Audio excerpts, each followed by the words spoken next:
You don't have to believe in unity because it just simply exists. Unity is a thing that's already there, and you can just simply explore it. How deep does it go? All the way down. You do have to believe in separation.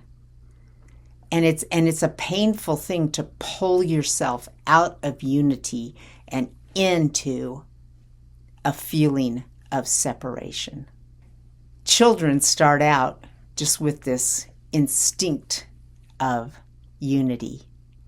And then they're trained out of it as they're trained into what we consider to be an adult in our society, which, unfortunately, an adult in our society is just a robot, is just a dependent person, dependent on everything around us.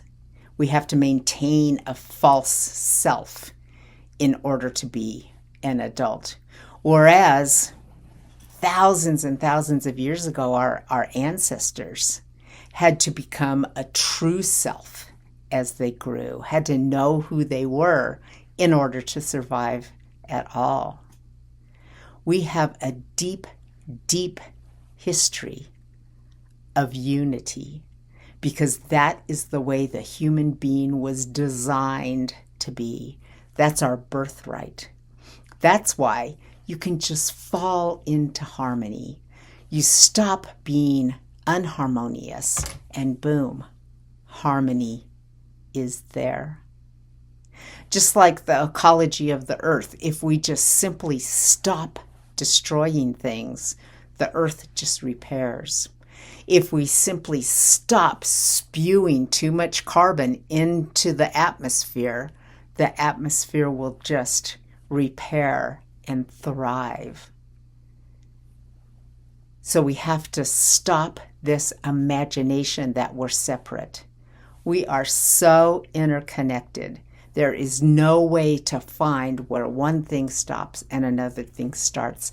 That's what's so cool about science.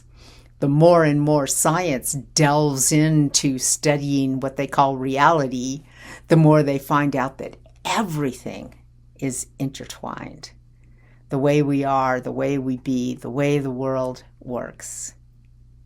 There is no separation in reality.